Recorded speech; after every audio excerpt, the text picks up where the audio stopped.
Subscribe to our YouTube channel and press the bell icon to get the latest updates. Hello everybody, welcome to Daily News Simplified, an answer to what, why and how of newspaper reading. Today we shall be analyzing the Hindu newspaper dated 5th of Jan 2021 of the New Delhi edition. The topics to be discussed today has been presented on your screen. Timestamping for the same has been provided in the description box below. Let us begin our today's discussion. Now, before starting with today's discussion, please test yourself to these questions. The response to these questions have been given before the end of our discussion. Now, this particular article appears on page number 6 and is titled as Quality Gigs, a Solution to Urban Unemployment. This article is multidisciplinary in nature, wherein this article can become important both from the perspective of GS Paper 2 as well as GS Paper 3. Under GS Paper 2, it shall be important from the perspective of polity and governance, particularly from the subsection of government schemes and programs for the poor and vulnerable sections. As far as the GS Paper 3 is concerned, it shall be important from the perspective of Indian economy, particularly under the subsection of inclusive growth and development. Based upon a video analysis, the two main space questions for your practice could be, the first question is, although beneficial, the emergence of gig economy within India has its own shares of concerns and challenges. Discuss. The second question for the practice is, the MG Narega has had far-reaching consequences in improving the rural incomes and promoting the women empowerment. In the light of this statement, give a reasoned account for launching wage employment program in the urban areas. Now, before we start discussing this particular article in detail, let me just give you the background. I hope all of you must be aware about the concept of gig economy. See, gig economy is basically a form of economy wherein the organizations hire contractual and non-permanent employees instead of hiring the permanent employees. So the workers which are employed with various platform aggregators such as Zomato, Swiggy, Uber, Ola, Flipkart, Amazon, etc. can be considered as a gig workers. Even though we do not have any official estimates as to how many gig workers we have in case of India, according to some of the estimates in the media, in the year 2019-20, we created almost around 21 lakh jobs in the Indian economy. Out of these 21 lakh jobs, 14 lakh jobs alone were created in the gig economy. And most of these jobs were created in the food and e-commerce digital platforms. Now, this particular article is based upon the annual review of the gig workers. This annual review has been carried out by an Oxford-based project known as a Fair Work. So, as the name suggests, this particular project seeks to understand the conditions of work of the gig workers. So, as part of the conditions of work, the Fair Work has tried to identify as to how much amount of wages have been paid to the gig workers, what are their conditions of work, how many hours are they spending in their work every day, and so on. Now, as part of its annual review, the Fair Work has carried out the conditions of the gig workers in various platform aggregators such as Zomato, Swiggy, Uber, Ola, etc. Now, based upon such an annual review, the Fair Work has concluded that the status of gig workers, particularly in the case of Indian economy, has continues to remain poor. This is on account of poor wages, poor working conditions, absence of labor unions, lower bargaining power, and so on. Hence, in order to improve the status of gig workers, this article here basically has focused on two important strategies. The first strategy is to have a greater amount of convergence between the digital platforms and the government schemes. Now, for example, the Ministry of Housing and Urban Affairs has recently launched a new scheme known as Pradhan Mantri Street Vendors Atmanirbhar Nidhi.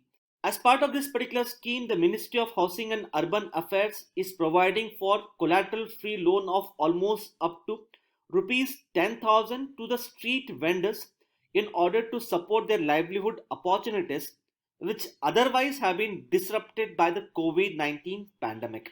The food delivery platform Swiggy has taken on board some of these street vendors who sell the food. Hence, by taking on board these street vendors, it has been able to provide a greater market opportunities for such street vendors. So we can have such kind of convergence between the digital platforms and the various government schemes in order to provide for a better employment opportunities as well as market for those gig workers. Secondly, the article has highlighted that if a particular digital platform wants to have a favorable government support, be it in terms of tax incentives or any kind of financial support, then the digital platform should compulsorily disclose the conditions of work of the gig workers which it has employed. Now, for example, the digital platform should disclose as to what is the wages that it is paying to the gig workers, what are the conditions of work which it has laid on for the gig workers, for how many hours the gig workers are required to work in a single day, and so on. So, if the digital platforms are forced to disclose all of these conditions of work related to the gig workers, then automatically the status of the gig workers in the Indian economy would improve. Please do note that in our DNS dated November 2nd, 2020, we have discussed in detail various concerns and challenges with respect to the gig economy. That is precisely the reason as to why we have not gone into detail about the concerns and challenges with respect to the gig workers. So if you want to attempt this particular question related to the concerns and challenges with the gig economy, I suggest you to go through the DNS dated November 2nd, 2020 to write the answer. As part of this particular video analysis, we will predominantly focus upon the second main question for the practice, that is why there is a need to launch a wage employment program in the urban areas. See, the recent distress that has been caused to the urban migrants due to the COVID-19 pandemic has underscored a need to have a dedicated urban wage employment program. Such an urban wage employment program should be on the lines of the MG Narega program, which is presently confined only to the rural areas. Some of the experts believe that since we do not have an urban wage employment program presently, most of the workers in the urban areas, they are taking up employment in the gig economy. But as seen, under the gig economy, these workers do not have sufficient safeguards in terms of job security. They are paid lower wages, their conditions of work happen to be quite poor, and so on. Hence, in order to provide sufficient amount of safeguards as well as to promote urban livelihood opportunities, a large number of experts have highlighted that we need to have a urban wage employment program in the urban areas. So before discussing as to what should be the design of such a wage employment program and how this wage employment program will benefit the urban areas, let us first discuss about the features and benefits of MG Narega. Under the MG Narega, at least one adult member of every rural household is given a guaranteed employment of minimum 100 days. The MG Narega has been incorporated in a form of an act passed by the Indian Parliament. So, in a way, the MG Narega provides for a right to work to the people living in the rural areas. We call this as right to work because if a particular person applies for a job under MG Narega and if such a person fails to get employment within 15 days of the job application, then such a person is entitled to get the unemployment allowance. Please do note that the MG Narega wages are presently linked to CPI-AL, that is CPI Agriculture Labor, and this index is published by the Labour Bureau. Section 17 of the MG Narega Act provides for the social audit. The social audit is different from the financial audit. The basic purpose of carrying out the financial audit is to ascertain whether the government's expenditure is incurred for the purpose it has sanctioned for. However, the basic purpose of carrying out social audit is to find out the social relevance of government's expenditure on various schemes and programs. So as part of the social audit, we try to ascertain as to whatever money is spent by the government of India under the MG Narega, whether it is able to bring about social transformation in the rural areas. So by carrying out the social audit, we are trying to ensure that the government's expenditure under MG Narega is used for the benefit of the poor and the vulnerable sections. The MG Narega Act also provides that at least one third of the workforce under the MG Narega works should be women. And lastly, under the MG Narega, the wage material ratio is required to be 60 is to 40. Now, what this means is 60% of the government's expenditure should be incurred for paying the wages, whereas the remaining 40% of the wages can be used for purchase of various materials. So as you can see, a higher proportion of the MG Narega funds is required to be used for payment of wages, and this in a way promotes employment creation in the rural areas. Now, according to a number of studies, MG Narega program has had a phenomenal success in bringing about the transformation in the rural areas. It has been able to reduce the poverty and unemployment. It has been able to bring about local multiplier effects in terms of improvement in health and nutritional outcomes. This is on account of the fact that as people get employment under MG Narega, their income level increases and they will be in a much better position to invest on health as well as nutrition. Since MG Narega mandates that one third of the workforce should be women, this also leads to women empowerment. It leads to creation of durable assets in terms of rainwater harvesting structures, check dams, roads, etc. And lastly, see the funds which are allocated under MG Narega, they are directly transferred to the Gram Sabha, and the Gram Sabha then decides as to for what purposes this particular money has to be utilized for. So in a way, the projects which are to be executed under MG Narega, these projects are carefully chosen through a meeting of a Gram Sabha. So in a way, this government scheme or a program has in turn strengthened the democracy at the grassroots level. So just like how MG Narega has been able to bring about the transformation in the rural areas, we need to have a similar program even in the urban areas. Accordingly, let us discuss as to what should be the design of such an urban wage employment program and how such a program would benefit the urban society. Coming first to the design of the urban wage employment program. See, the MG Narega program has been quite effective because of its design. The design of MG Narega is strong, effective and inclusive. So the design for the urban wage employment program should be on the lines similar to MG Narega. First and foremost, just like how under MG Narega we are provided for right to work to the people living in the rural areas, we need to provide for right to work for the people living in the urban areas, for which the parliament has to enact a law which provides for a guaranteed employment in the urban areas. So first and foremost, we need to provide for a legal sanctity to the urban wage employment program. Secondly, see, as far as the urban areas are concerned, in the urban areas we would normally come across two set of people who are looking out for work. One is the informal workers and the second category is the educated youths. Now the urban wage employment program should be in a position to cater to both the informal workers as well as the educated youths. As far as the informal workers are concerned, for these informal workers, we should be able to provide guaranteed work for minimum 100 days.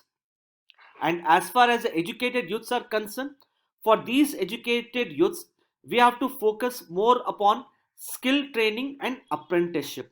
See, as part of the apprenticeship, the educated youths can get engaged in various industries and get the necessary skill set through the on-job training.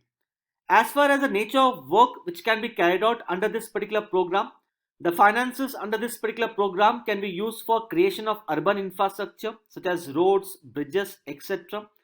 The finances can also be used for public services. So some of the educated youths, they can be hired as apprentices in various municipal services such as the municipal schools, municipal hospitals and so on. Now for example, let's say there is a fresh graduate who has recently passed out from the college. Now this fresh graduate can be hired on a contractual basis by the urban local body to teach in the municipal schools. Similarly, the doctors can be hired also as apprentices in district hospitals.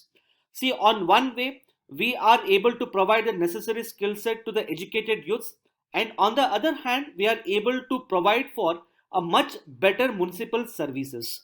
The funds under this particular program can also be used for the restoration of urban commons, such as they can be used for maintenance of parks, water bodies, and so on. So, on one hand, it will be able to create employment opportunities, while on the other hand, it will be able to maintain the urban environment. Just like MG Narega, this particular program needs to be implemented by the urban local bodies, and urban local bodies, in order to identify the projects to be executed as well as to prepare the annual work plans, these urban local bodies should consult the wards. So through the identification of the projects in a participatory manner in close association with the wards, the urban local bodies will be able to ensure the success of the urban wage employment program on a line similar to MG Narega. In order to strengthen the implementation of this particular program, just like how we are provided for the social audit under MG Narega, even for this particular program, we need to provide for the social audit. Further, we also need to provide for a mandatory grievance redressal mechanism. Now, coming to the rationale and benefits of the urban wage employment program. First and foremost, presently in case of India, we do not have a dedicated program to boost the wage employment in the urban areas. Earlier, the government of India used to implement the Swarna Jayanti Shahri Rozgar Yojana, which was launched in the year 1997. However, in the year 2013, this particular program was in turn replaced by the National Urban Livelihood Mission.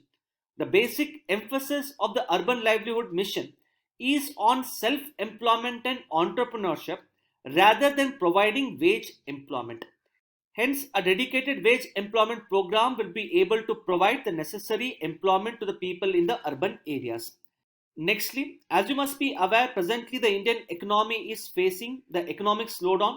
This economic slowdown is primarily on account of decline in the consumption expenditure. This is further accompanied by decline in the employment creation. According to Periodic Labour Force Survey Report 2017-18, the unemployment rate in case of India is at 45-year high of 6.1%. In particular, the unemployment among the educated youths is much higher at 20%. The urban unemployment is much higher than the rural unemployment.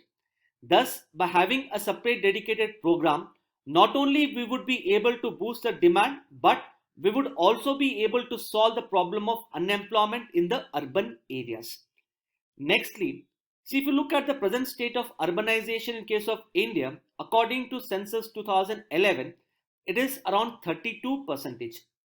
According to a recent study carried out by the World Bank, the level of urbanization is set to increase to 42% by the end of 2030. However, the problem in case of the urban areas is that these urban areas are not in a position to provide the necessary infrastructure to the people. Hence, such a dedicated program would be able to plug the existing infrastructure deficiencies. Nextly, according to Economic Survey 2018-19, India is presently in a state of demographic transition. According to Economic Survey, the share of the working age population is set to increase from 50% in the year 2011 to 59% in 2041. Whereas the share of senior citizens is set to increase from 8% in 2011 to 16% by the end of 2041. As the demography of India is undergoing change, we need to provide the necessary services in the urban areas. We need to provide for necessary education facilities, housing facilities, healthcare facilities, particularly for the senior citizens, and so on. So such a dedicated wage employment program would also be able to cater to a changing demography. Nextly, see if you look at the urban local bodies, the urban local bodies do not have adequate amount of finances to undertake infrastructure creation. Moreover, the urban local bodies, they face huge shortage of manpower. This in turn is leading to poor municipal services. So by having a dedicated wage employment program, we would be able to address the financial and manpower constraints of the urban local bodies. Lastly, see, the Supreme Court of India has highlighted that Article 21 of the Indian Constitution, which provides for right to life, This article does not necessarily mean only bodily existence. This also means a quality of life which is enriching. This is possible by providing other rights such as right to education, right to health, right to work, and so on. One among these aspects is right to work, which is provided by the Urban Wage Employment Program. This, in a way, would lead to expansion of the constitutional rights guaranteed by the Indian Constitution. So these are some of the benefits of having a dedicated urban wage employment program. So this is what you have to know with respect to this particular article. With this, let us now take up the next article. Now this particular article appears as a lead article on page number 6. The article is titled as "A Nod to Recognizing the Value of Housework." This article shall be important both from the perspective of GS paper 1 as well as paper 2. Based upon our video analysis, a mains question for your practice here could be discuss as to how the non-recognition of the unpaid household work by the women is perpetuating the vicious cycle of gender-based discrimination. Also suggest some strategies to address these issues. I hope all of you must be aware that veteran actor Mr. Kamal Hassan has recently launched his political party in the state of Tamil Nadu. Now, recently, this political party has come up with an election manifesto wherein the political party has highlighted that it would give due recognition to the household work done by the women. The political party has promised that if voted to power, it would recognize the household work as a salaried profession and pay adequate amount of money to all the women who are presently involved in the household work. Now, before understanding this particular article in detail, let us first understand the basics. Now, the gross domestic product or the GDP takes into account the market value of all the final goods and services produced in an economy. However, while calculating the GDP, the coverage of the final goods and the coverage of the services is little different. While calculating the GDP, we take into account all the marketable as well as the non-marketable goods. For example, let's say there is a particular agricultural household. This agricultural household is selling certain amount of rice in the open market. Now this is a marketable good and accordingly it will be considered for the GDP measurement. This household may also be harvesting certain amount of rice for its own consumption. That means this quantity of rice is not sold in the open market, it is rather used for the own consumption. So in a way, in this particular case, this would become a non-marketable good. Now while measuring the GDP, we take into account both marketable as well as the non-marketable goods. On the other hand, as far as the services are concerned, we take into account the value of only the marketable services. We exclude the non-marketable services. The marketable services are those services which are sold in the market and in return you get the money. The non-marketable services are those services which are not sold in the open market and you are not being paid for such non-marketable services. Now for example, let's say in order to paint your home, you hire a painter. Now this is a marketable service and hence it will be used for the GDP measurement. On the other hand, instead of hiring a painter, if you decide to paint your home on your own, in that case it would become a non-marketable service and accordingly it will not be considered for the GDP measurement. Similarly, let's say you are hiring a domestic worker in order to carry out the household work such as cooking, cleaning, etc. This is a marketable service and hence it will be considered for the GDP measurement. On the other hand, if you decide to carry out the household work on your own, this is a non-marketable service and accordingly it will not be considered for the GDP calculation. So if you look at the contribution of women as well as girls, especially their contribution in terms of household work such as cooking, cleaning, taking care of children, taking care of elderly and so on, all of this is considered to be a non-marketable service and hence not considered for the calculation of a GDP. Thus, it is being said that this non-recognition of the unpaid household work by the women is perpetuating a vicious cycle of gender-based discrimination. Accordingly, there is a need to recognize the unpaid household work by the women. Now, if you look at the role of the women in the Indian society, traditionally, the role of the women was confined to doing the household work, whereas the men were considered to be the breadwinners. As the Indian society has undergone modernization, the role of the women has got transformed. Women, apart from doing the household work, they are also required to be the breadwinners of their family. So, if you look at the modern Indian society, in the modern Indian society, there is a dual burden on the women, wherein the women, apart from being the breadwinners, they are also required to carry out the household work. Ideally, as the Indian society has moved from a traditional form of society to a modern society, the role of the men should have got redefined, wherein men, apart from being the breadwinners, should also be to share a certain amount of burden of the household work.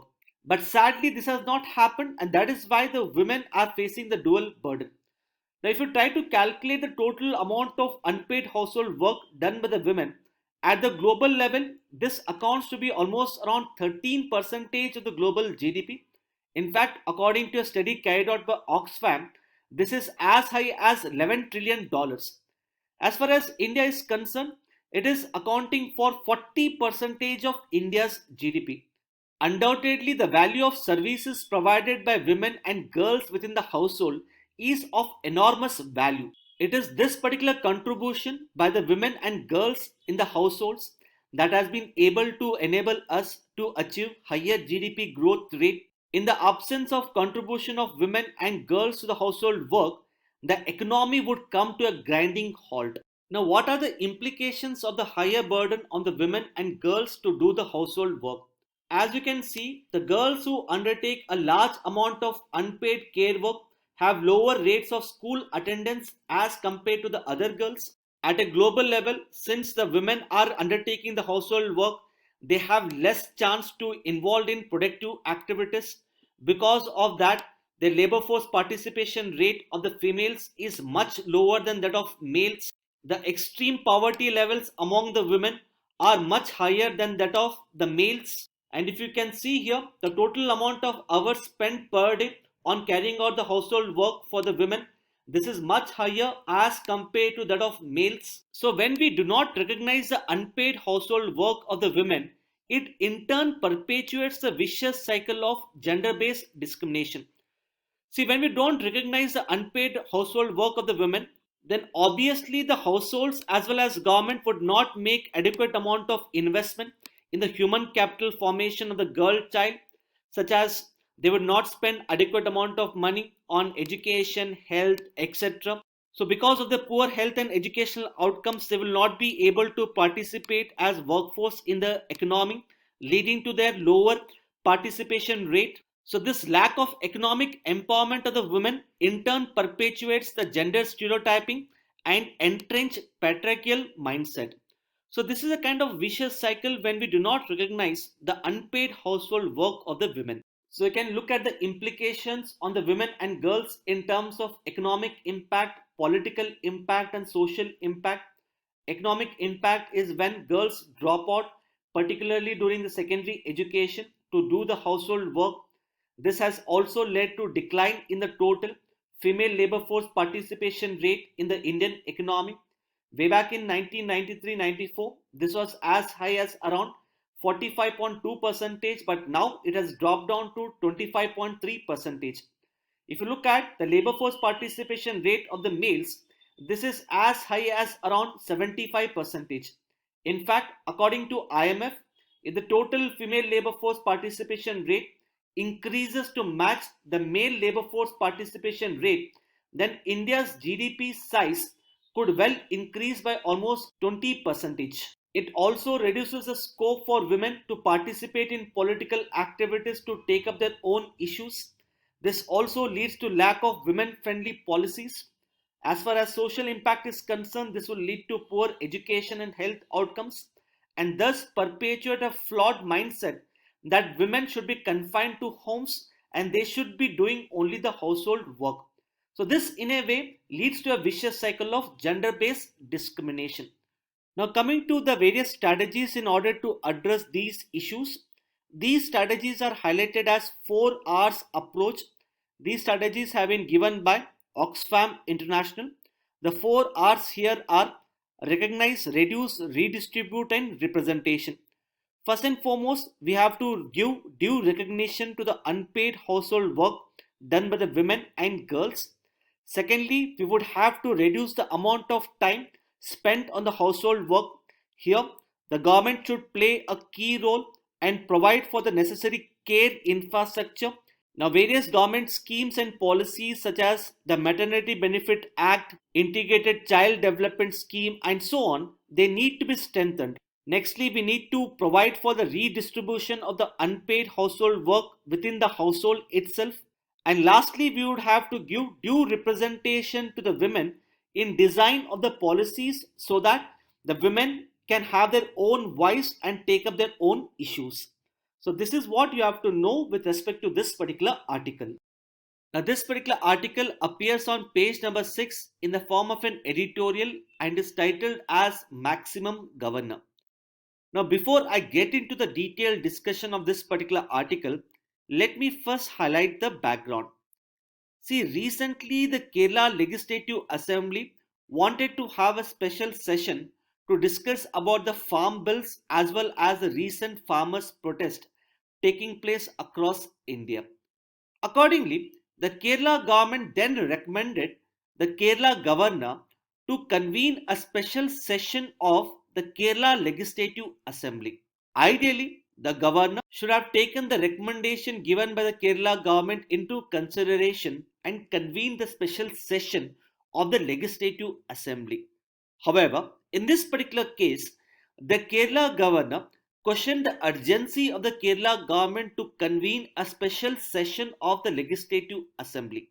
Not just that, the Kerala governor, in fact, went on to question the jurisdiction of the Kerala Legislative Assembly to address the issues related to the recent farmers' protest.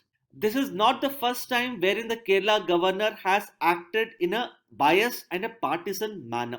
Even prior to this, when the Kerala Legislative Assembly had passed a resolution against the Citizenship Amendment Act, even that time as well, the Kerala governor had questioned this resolution passed by the Legislative Assembly. In this regard, this editorial raises a number of concerns.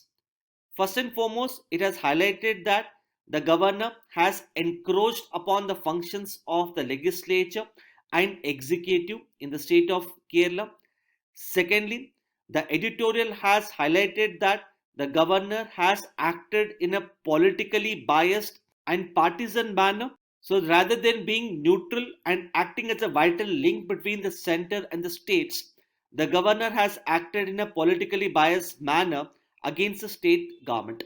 Now, the office of governor is quite an important aspect of your UPSC syllabus, both from the perspective of prelims as well as the mains examination. The office of governor keeps on appearing in news because of certain controversies associated with this particular constitutional office.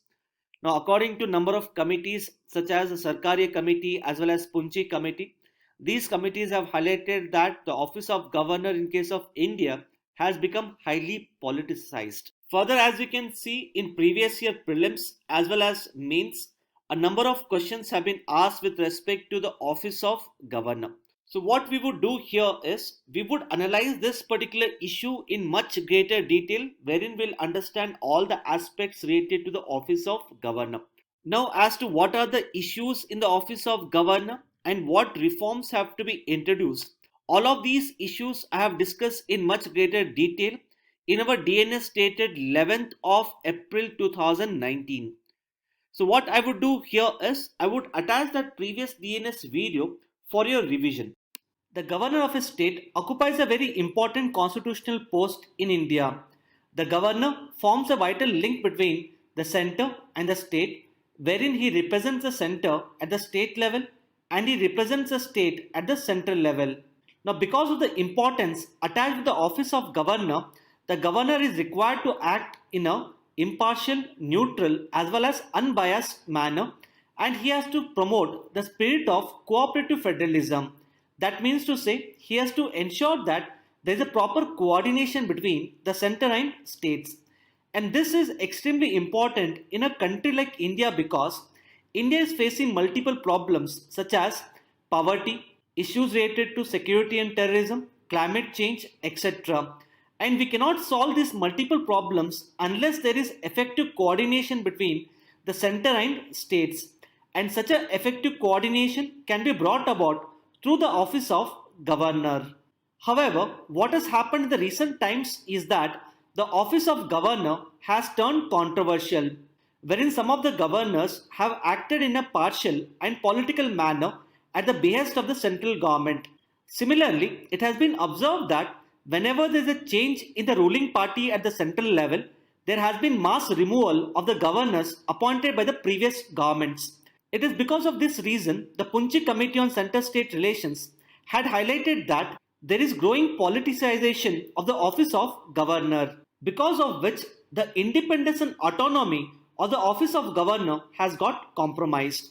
And this controversy related to office of governor has mainly arisen with respect to the exercise of discretionary powers by the governors under Article 163. So if you look at Article 163, it states that there shall be Council of Ministers headed by Chief Minister in order to aid and advise governor in exercise of his functions. However, Article 163 goes on to states that the governor can exercise his discretionary powers in certain exceptional circumstances. Now, if you look at the wording of Article 163, it clearly states that the discretionary powers of the governor can be exercised only in those cases where the governor is required to exercise his discretionary power either under the Indian Constitution or if it is required by the Indian Constitution. That means to say that the governor can exercise his discretionary powers only under compelling circumstances, and more importantly, such compelling circumstances should have arisen because of the provisions of the Indian Constitution. So if one looks at the spirit of Indian Constitution with respect to exercise of discretionary powers by the governor, it can be stated that the exercise of discretionary powers of the governor should be activated by good faith, it should be dictated by a reason, and more importantly, the governor has to exercise necessary caution with respect to exercise of discretionary powers. However, it is observed that the governors have acted in a partial and political manner with respect to exercise of their discretionary powers. Hence, as part of this video analysis, we'll first understand as to what are the discretionary powers of the governor, and more importantly, why these discretionary powers have proved to be controversial. Secondly, we look into certain reforms with respect to the appointment and removal of the governor as suggested by Sarkaria Committee as well as the Punchi Committee. Now coming to the discretionary powers of the governor. Now the Indian Constitution does not explicitly provide the list of discretionary powers of the governor. However, looking at the nature of functions performed by the office of governor, one can infer the discretionary powers exercised by him. For example, whenever the state legislature passes a bill, such a bill goes to the governor for his assent. So when a bill passed by the concerned state legislature goes to the governor, under his discretionary powers, the governor can either give his assent or withhold his assent to the bill. Similarly, under Article 200 of the Indian Constitution, when a bill is passed by the state legislature, the governor can even refer the bill for the approval of the president. On the similar lines, Article 164 of the Indian Constitution states that the chief minister of a state shall be appointed by the governor. However, in case of a hung assembly, that is to say, if no party wins a majority, then the governor can exercise his discretionary powers with respect to the appointment of chief minister. Similarly, the governor can also exercise his discretionary powers with respect to the dismissal of the government which has lost confidence of the state legislative assembly. However, such a government refuses to quit. Under such circumstances, the governor can exercise his discretionary powers to dismiss the government. Further, you all must be aware that under Article 356 of the Indian Constitution, the President's rule can be imposed in the states on account of the breakdown of constitutional machinery. and this precedence rule can be imposed based upon a report submitted by the governor of a state. So these are some of the discretionary powers exercised by the governors in India. Now the governor in India is required to exercise these discretionary powers in a neutral and an unpartisan manner. However, it has been observed that the governors have tended to use the discretionary powers for certain political gains. For example, with respect to appointment of chief minister, when there is a hung assembly, it has been observed that the governors have taken decision based upon political reasons. Similarly, the governors have also given a politically biased report for the imposition of the president's rule in the states. So because of the exercise of discretionary powers by the governors in an arbitrary manner, the office of governor has proved to be controversial. So in order to improve the working of the office of governor, there is a need to bring about reforms with respect to the appointment and removal of the governor. And these reforms have been suggested by both Sarkaria Committee as well as Punchi Committee. So before discussing the recommendations of Sarkaria and Punchi Committee, let us understand the present mechanism for the appointment and removal of the governor. Now, with respect to appointment of the governor, it is dealt under Article 155 of the Indian Constitution, which states that the governor of a state shall be appointed by the president by warrant under his hand and seal. And the only qualifications laid down in the Constitution with respect to office of governors are that the governor should be citizen of India, and secondly, the governor should have completed the age of 35 years. Which means to say there is no elaborate qualifications needed for the person to be appointed as the governor. Similarly, Article 156 of the Indian Constitution deals with the removal of the governor, wherein the Article 156 states that the governor shall hold office during the pleasure of the president. So even though the Indian Constitution provides a tenure of 5 years for the office of governor, the governor can be removed at the will of the president. Now this clearly shows that the office of governor in India do not enjoy the security of tenure. Because of this particular problem, the office of governor is undergoing politicization in India. So to address these problems related to appointment and removal of the governor, the recommendations given by the Sarkaria and Punchi Committee are: firstly, with respect to the appointment of the governor, both Sarkaria and Punchi Committee have given a list of criteria to be chosen by the president for the appointment of governor.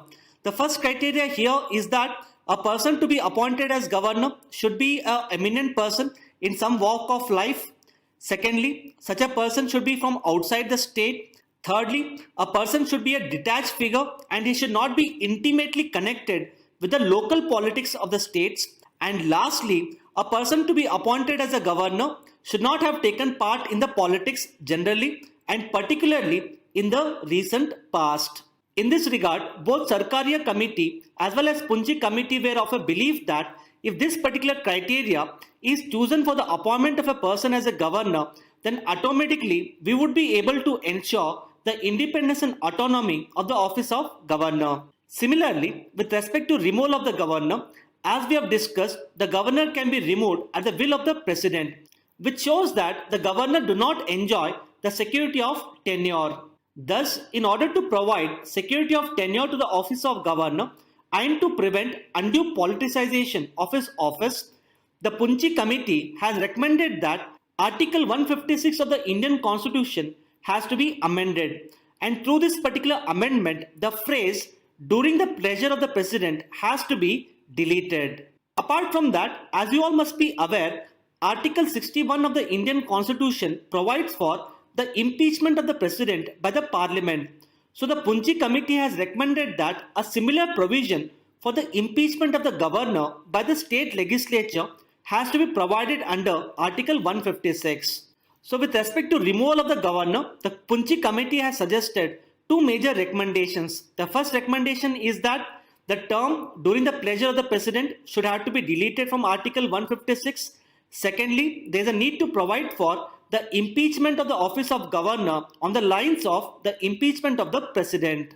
Thirdly, it is commonly observed that when a person demits the office of governor, he or she in turn gets an appointment either under the state government or under the union government, or such a person may actually take up active politics.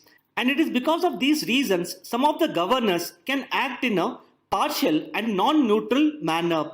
So to address this particular problem, the Punchi committee has suggested that the governor should not be eligible for any other appointment either under the union government or under the state government upon the end of their tenure. However, they should be eligible for the second term as governor, or they should be eligible for fighting elections for the office of either the vice president or the president of India. Similarly, Punchi committee has also recommended that upon the end of the tenure, the governor should not return to the active politics. So these are some of the important aspects which one must know with respect to this particular article. Based upon our discussion, an expected UPSC mains question from this particular article could be: the office of governor has turned controversial in the recent times, leading to the deterioration in the center-state relations. In this regard, examine the need for reforms with respect to the appointment and removal of the governor. Now you can try writing answer to this particular question based upon our video analysis. With this, let us now take up the next article. Now, this particular article appears on page number 7 and is titled as Embracing the Energy Efficiency. This article shall be important from the perspective of prelims Indian economy. This article has appeared in the newspaper in the context of recent publication of the Electricity Right of Consumers Rules 2020 by the Ministry of Power. As the name suggests, these rules seeks to lay down certain obligations on the power distribution companies, that is DISCOMs, and also seek to protect the interest and rights of the consumers. Now it has come out with number of rules which actually are not important from the perspective of the prelims examination. Nevertheless, some of the important rules are: the DISCOMs are required to provide for the new connections within a stipulated time period. Now, for example, in the metro cities, they are required to provide for the new electricity connection within 7 days. In case of rural areas, it is 30 days. All the DISCOMs are required to mandatorily install the smart pre-meters. The DISCOMs are required to ensure that these smart pre-meters are working efficiently, and in case if these smart meters are considered to be defective, they have to be replaced at the earliest. The DISCOMs are also required to adopt transparency in billing, wherein they are required to highlight as to how they are calculated the tariff for a particular month. The consumers must also be given an option to pay the electricity bill either online or offline. The DISCOMs should be able to provide a reliable power 24 into 7. Apart from all of these factors, in order to protect the rights of the consumers and to handle their grievances, the DISCOMs are required to set up 24 into 7 toll-free numbers as well as grievance redressal mechanism. Now the article here basically highlights that whatever rules the Ministry of Power has laid down in order to protect the rights of the consumers, these rules are in the right direction. However, going forward, in order to bring down the household energy bills and to reduce the financial stress on the DISCOMs, we need to adopt various energy efficiency measures. Accordingly, this article has given 2 to 3 strategies which are required to be adopted in order to improve the energy efficiency measures in India. Now, this aspect of energy efficiency is quite important because, as you can see in prelims 2016, we had a question as to which among the following electrical appliances are covered under the Bureau of Energy Efficiency's star labeling program. Accordingly, as part of this particular video analysis, we shall discuss this particular issue holistically, wherein we'll discuss the legal and institutional framework, the initiatives of the Bureau of Energy Efficiency, the initiatives of Energy Efficiency Services Limited, what are the benefits of these energy efficiency measures, and what are the suggestions given in this particular article in order to improve the energy efficiency measures. The legal framework for the energy efficiency in case of India has been laid on under the Energy Conservation Act. This act was enacted by the Indian Parliament in the year 2001 in order to reduce the energy intensity of the Indian economy. Under this particular act, we have established a Bureau of Energy Efficiency as a statutory body. The role of the Bureau of Energy Efficiency is to provide for standards and labeling of electrical equipment and electrical appliances. It lays down the Energy Conservation Building Code in order to reduce the energy intensity of commercial buildings. It also lays down the energy consumption norms for the energy intensive industries. Apart from Bureau of Energy Efficiency, we have also established the Energy Efficiency Services Limited. The Energy Efficiency Services Limited has been established as a company under the Companies Act. It is basically a joint venture of four public sector undertakings. So please do note that while the Bureau of Energy Efficiency is a statutory body established under the Energy Conservation Act, the Energy Efficiency Services Limited is a company registered under the Companies Act. See, as far as the prelims examination is concerned, one should be aware about the initiatives of the Bureau of Energy Efficiency and that of the Energy Efficiency Services Limited. With respect to the initiatives of the Bureau of Energy Efficiency, first and foremost, we have the Standards and Labeling Program. So you must have come across the star rating on various electrical appliances and equipment. These star ratings are actually given by the Bureau of Energy Efficiency. The star ratings are in a range of 1 to 5, where 5 denotes the highest efficiency and 1 denotes the lowest efficiency. The standards and labeling program is covering a star rating for almost around 26 appliances or the equipment. Out of these 26 appliances, there are some appliances for which the star rating is mandatory and some appliances for which the star rating is voluntary. And as you can see, out of these 26 appliances, the star rating is mandatory for 10 appliances. Whereas for the remaining 16 appliances, the star rating is voluntary.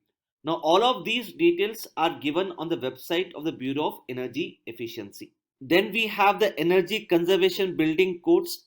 Under this particular initiative, the Bureau of Energy Efficiency lays down certain minimum energy standards for the new commercial buildings. Next, we have the green rating for the integrated habitat assessment, which is also referred to as the GRIHA rating. See, just like how we have the standards and labeling program in order to rate the electrical appliances and electrical equipment in terms of their energy efficiency, on similar lines, we do have the GRIHA rating to rate the commercial and residential buildings in terms of their energy efficiency.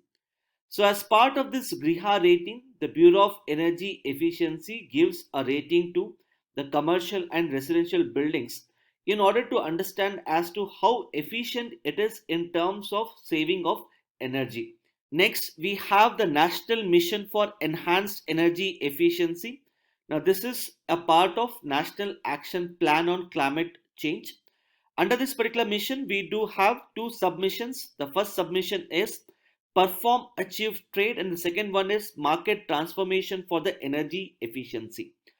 Under Perform, Achieve, Trade, the Bureau of Energy Efficiency lays down certain targets on certain energy intensive industries to reduce their energy consumption. Now, for example, if there is a particular industry that is utilizing, say, 100 megawatt of electricity, the Bureau of Energy Efficiency may ask such an industry to reduce its energy consumption or the electricity consumption to, say, around 90 megawatt within 1 year. Similarly, there could be another industry that is consuming 200 megawatt of electricity and it may be asked to reduce its electricity consumption to, say, around 180 megawatt. Now, under this Perform, Achieve, Trade, let's say this particular industry A has been able to reduce its energy consumption to almost around 80 megawatt. That means in this particular case, industry A has been able to exceed its target and it has been able to save an extra electricity of 10 megawatt. Now, this extra saving of 10 megawatt of electricity by the industry can in turn be converted into energy saving certificates. These energy saving certificates can in turn be sold by industry A to, say, industry B, which has not been able to meet the target. Now, let's say in this particular case, the Industry B, which is required to reduce its electricity consumption to 180 megawatt, it has been able to reduce its energy consumption to only around 190 megawatt, which means Industry B is in shortage of 10 megawatt. Accordingly, the Industry B can buy the energy saving certificate from Industry A. So the working mechanism of perform achieve trade is similar to the working mechanism of the carbon trading, which you are aware in the field of environment and biodiversity. Next, we have the market transformation of energy efficiency, under which we have the Bachat Lamp Yojana. Under the Bachat Lamp Yojana, the incandescent bulbs are being replaced by CFLs in the first phase, and moving forward, the Bachat Lamp Yojana seeks to introduce even the LEDs as well. Then we have the super efficient equipment program. Under this particular program, the government provides for financial stimulus measures to various industries in order to come up with super efficient electrical appliances. The Energy Efficiency Services Limited is also implementing energy efficiency measures. The first measure is the Ujala scheme, which is also referred to as the Unnat Jyoti by affordable LEDs for all. Under this particular scheme, the energy efficient LED bulbs are given to the consumers at subsidized prices. Then we have the Street Lighting National Program. Under this, EECL is replacing the conventional street lights with the LEDs at its own cost. Then we have the Atal Jyoti Yojana. This particular Yojana has been introduced by EECL in order to illuminate certain dark regions, that is those regions which even today do not have access to electricity. So these dark regions would be illuminated through the establishment of the solar street lights. Now the Economic Survey 2018-19 had highlighted that on account of these energy efficiency measures undertaken by the government of India, on an annual basis we are able to save almost up to rupees 50,000 crores, and we have also been able to reduce the carbon dioxide emissions by almost around 108 million tons. This article has given some of the suggestions as to what can possibly be done in order to improve the energy efficiency measures. First and foremost, it has highlighted that even though the standards and labeling program, it is voluntary for almost around 16 major electrical appliances and electrical equipment. Even though it is voluntary, the manufacturers of these electrical appliances have failed to get the star rating. So first and foremost, we would have to increase the availability of the energy efficient appliances. And secondly, if you compare the cost of an energy efficient appliance, let's say a 5-star rated appliance as compared to their conventional model, obviously the 5-star rated electrical appliance would be much more costlier as compared to a conventional model. So in order to improve the market for the energy efficient appliances, we would have to make these energy efficient appliances more affordable for the common people. Secondly, the article has highlighted that only around 25% of the households are aware about the rating given by the Bureau of Energy Efficiency, and accordingly we need to launch the nationwide consumer awareness campaigns in order to increase the awareness.